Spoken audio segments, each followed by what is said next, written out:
Alright, we're back. Internet is back. I really don't like how hard it is to reconnect with YouTube. It's one of the biggest flaws.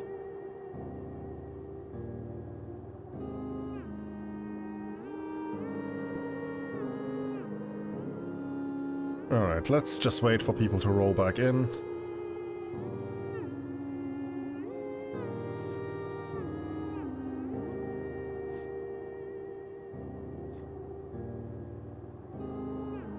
Okay.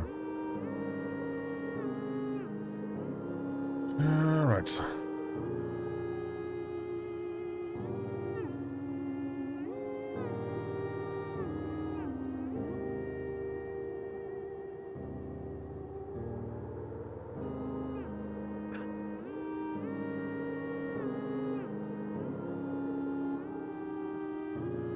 Okay.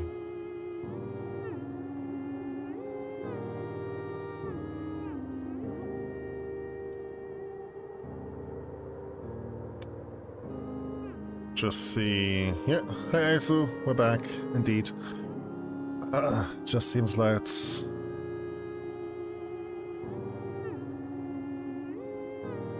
It seems that we had some problems. Well, still have some problems. I mean, cut off yesterday, cut off now, in this... Like, this was a super emotional moment. It was weird just a few in the scene before, but just when they started to hum together, I started to tear up, and then... mood killed.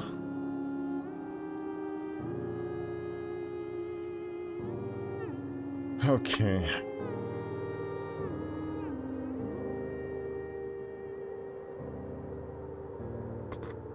Stream health. Yeah, stream is healthy. I would say the last one, stream dead. Frick you, internet, even if you don't want me to weep with the characters. I mean, that's one thing about the game so far. I am super empathic, and all those situations, I don't know how many times I've teared up in this game. It's just...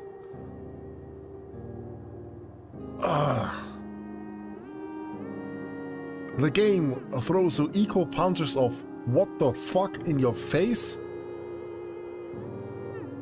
and twists your heart in equal amount.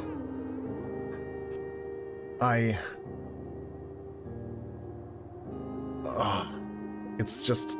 It's great. One of the greatest games I've played this year. Definitely.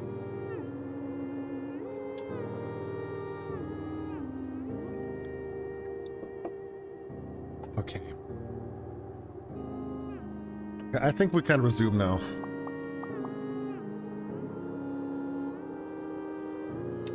Just let me...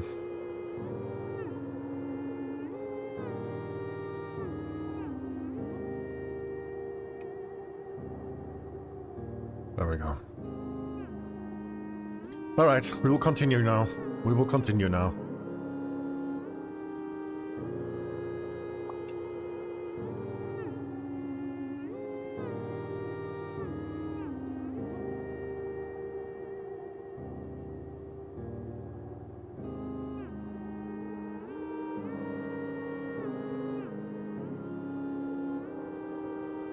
Do we just move? Luca lifted his head in astonishment. The last time he heard that melody was the last night he saw his mother. How do you know?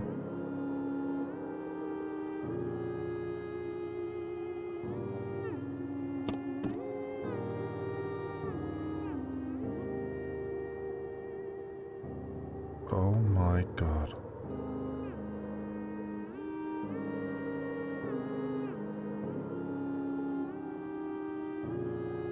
Oh my god.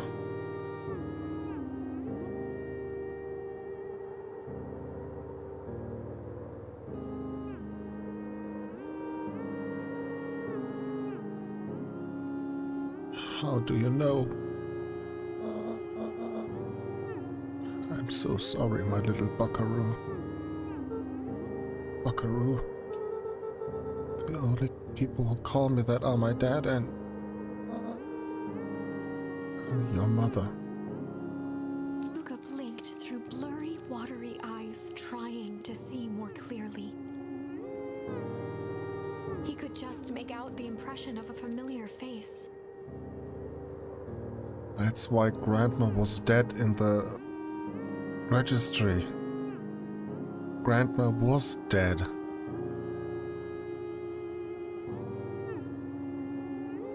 He peered across the snowscape at the woman on her knees.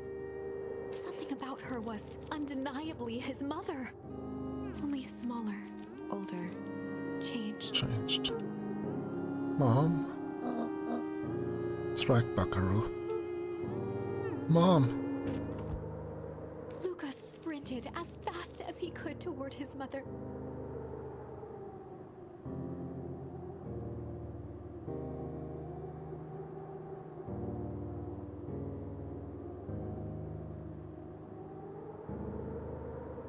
Okay, that's not... I mean... makes sense, but... not something... you would really expect. You know it's... oh god.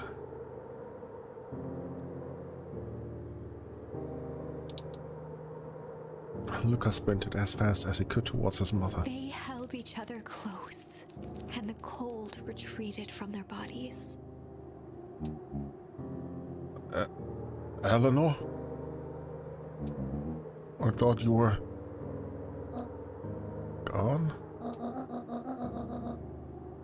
You should have known I would never abandon my son. Eleanor looked down at Luca, tightening her embrace in an appeal for forgiveness. How? You're a smart man, Joseph. I thought you'd have pieced it together by now. You were exposed. Mom, I don't understand any of this. What happened to you? Why did you go? Why did you leave me? I never left you. I was always right there, Luke. Why did you lie to me? Warm me up, Luca, but I did it to keep you safe. Thought getting answers would help us both move on. But the more I discovered, the more I realized the danger we're in. Until perennial harvest was stopped, it was better if everyone thought I was gone. Could have trusted me. These are bad people, Luca. They won't stop until they get what they want. They don't care who gets hurt in the process.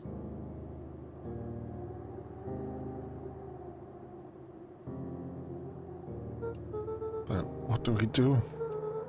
We have to stop them. Joseph slumped into the cold, wet snow. They can't be stopped. This is too big. Try beating them at their own game. I'm done fighting fire with fire. For the first time in a long time, her voice felt like her own again. No more lies. See now, there's a better way to stop perennial harvest. The cold, hard truth. Luca gazed down at Nuncreed with pity. He looked small. Joseph stared into the snow, as if searching it for answers. Come on, everyone. We've got a party to crash.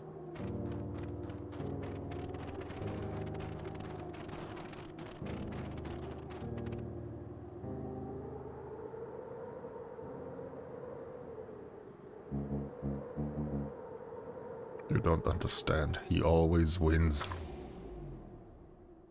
Chapter 9.